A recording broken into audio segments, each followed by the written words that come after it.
Hi, it's Steph and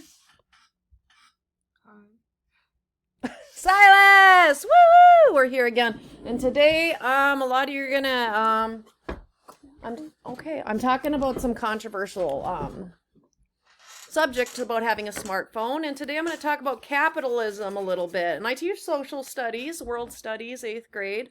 So I'm constantly looking at sociology, groups of people. So title of today's Say No to a Smartphone is Capitalism, Body Image, Class, and Ethnicity. And yes, I am going there. It needs to happen. So the purpose of this is to change parents' minds, not create policy. This is my YouTube banner. It's called Steph's Middle School Souffle. If you like it, push like. Maybe I have another subscriber, not just 2. Maybe I do. After this, I think I'm going to have a lot of dislikes, but I'm going to go there. All right, so capitalism. Okay, I am not a hater of capitalism per se because it allows creativity. Our American culture allows us to be innovators, and that's what the world looks at us as. But there are some big flaws in this system. There are winners and losers, or have and have-nots. That's the basis of competition, and that's what our country does. I don't really like that about it. I don't. Yes, I was born a winner because I'm white. I'm just going to come right out and say that. I was not born a winner because I'm a woman. Okay, so there's a lot of complexities on that people need to break through barriers just on who they were born or what group they were born in. And we're going to address this today with a smartphone. Capitalism also motivates greed, and I don't like that especially. So 1 out of 3 mega things I like about capitalism, the other 2 I do not. So, smartphone, how does this equate into this? Here's the best equation for a capitalist nation in the United States. So you have a business owner, right? Innovative, good. Plus a smartphone with an app designer or some type of idea. And then plus you have an impulsive 6th grader, a self-absorbed.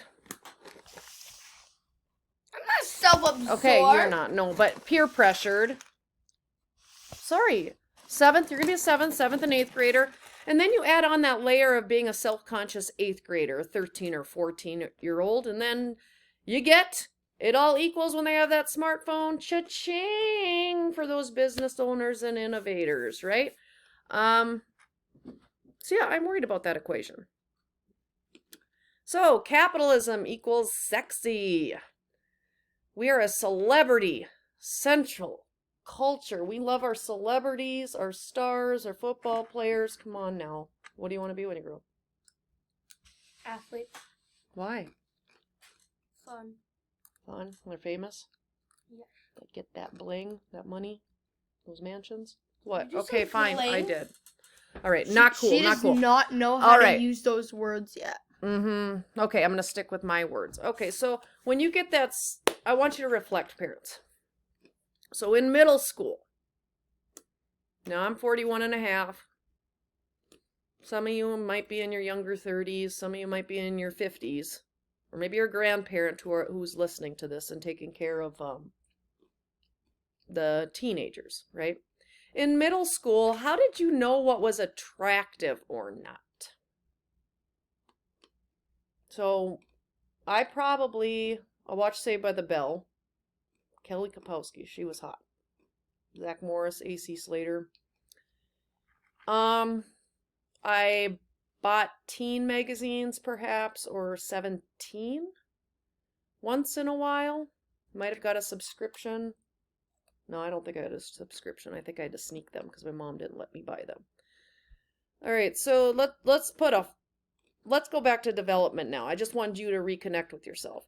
Okay, age 11 to 14 from my book Yardsticks by Chip Wood. 11, common age for cliques and pairs, seeking to belong, peer focus, needs to save face with peers. They're moody, self-absorbed, and they're sensitive about their changing body in 6th grade. Changing. 12th grade, I'm going to say it again, menstruation starts. Growth spurt. This one is eating right now. Pretzels. Food's important. Very important at age 12. Age 13. Okay, this is the age. Okay, 7th and 8th grade. Skin problems emerge. Oh my gosh, I had so much acne. Do you remember that age? Hygiene's a key issue. I sweat a lot. Ugh. They're just all changing. Boys, their voice changes. The mirror is their best friend and their worst enemy. You remember this. I know you do. You worried a lot.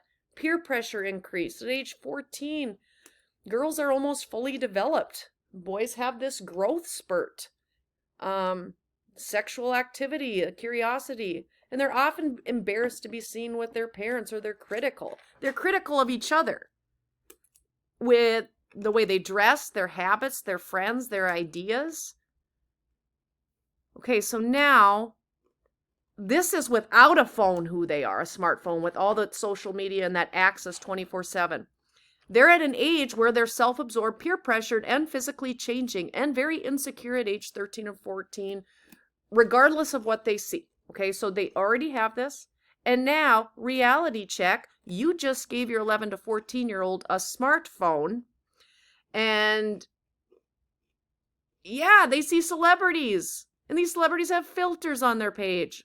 Oh, not only that, but they have access to these images and Snapchats, Instagram, their tweets, etc. from all these beautified people who are getting paid more than likely. Not only that, but they also want you to consume whatever these celebrities are buying. Okay, again, capitalists are getting the money.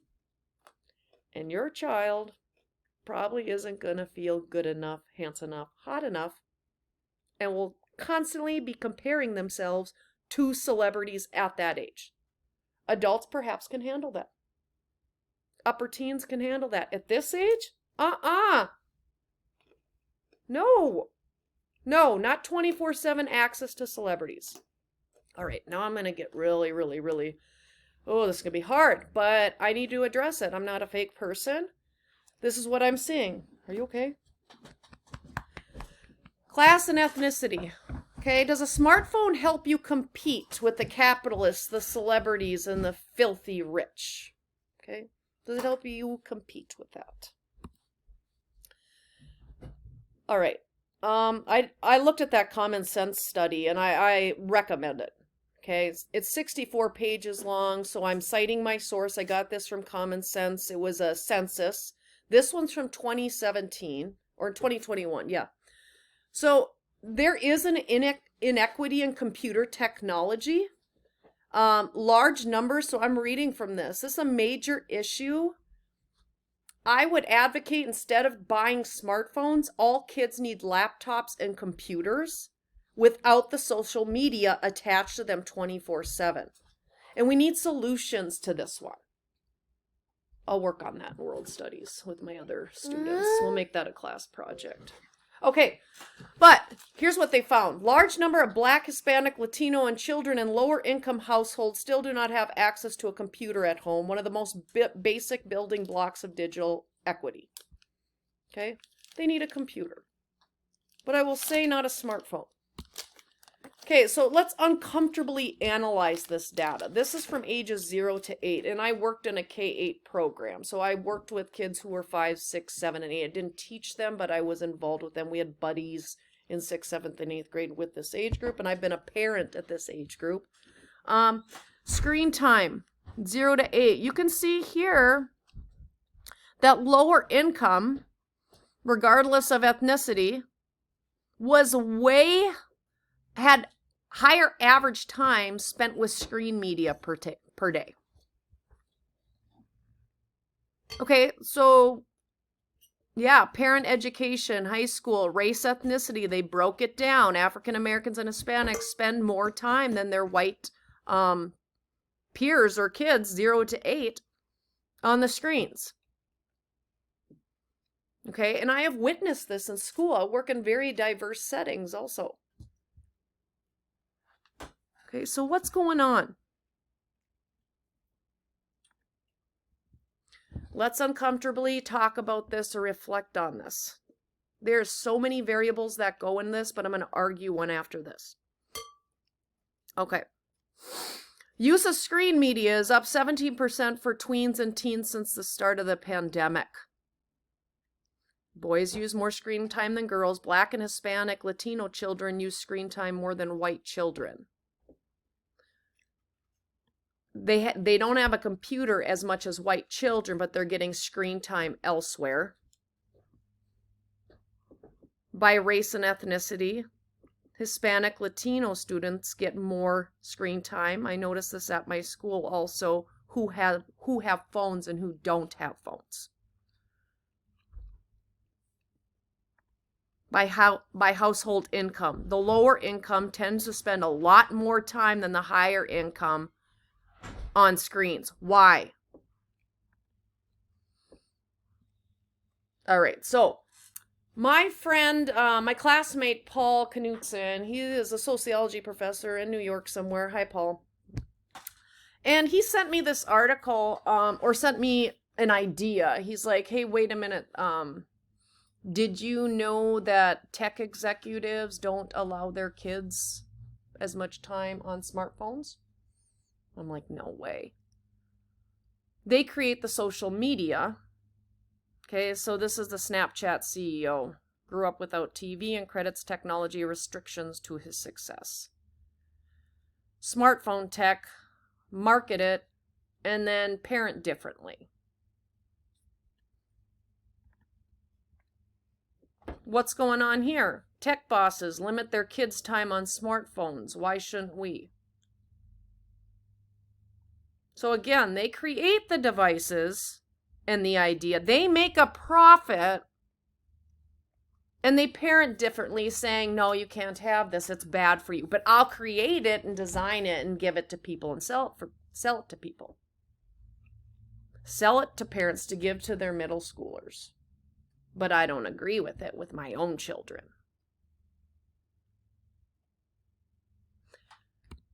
So here's my 2 cents. The smartphone is a distraction in your middle schooler's education, regardless of your background. The wealthy in the United States don't let their kids use a smartphone as much. The lower classes and students of color are getting hooked on it. They're gaming. They're obsessed with celebrities. They're hooked on consumerism. So I think the smartphone is actually creating a bigger gap between the have and have-nots. And I think it's only going to get bigger.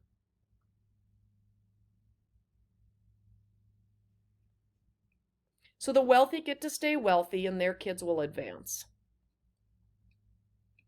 And the working class, hey, I'm upper middle class right now, I am. But I'm from the working rural class. And I know when I went home 2 summers ago, I'm like, where's all the middle schoolers? They're inside on their phones during the summertime, gaming. They're not outside anymore, not those middle schoolers. White working class and people of color, they get to continue to fight amongst themselves to get ahead. Sounds like a continuation of the American capitalist story. And to me, this is a huge issue that needs to be addressed and discussed. This is what I'm seeing. Thank you. Working class and marginalized Americans, just please be aware of these marketing shenanigans that are happening when you buy your middle schooler a smartphone.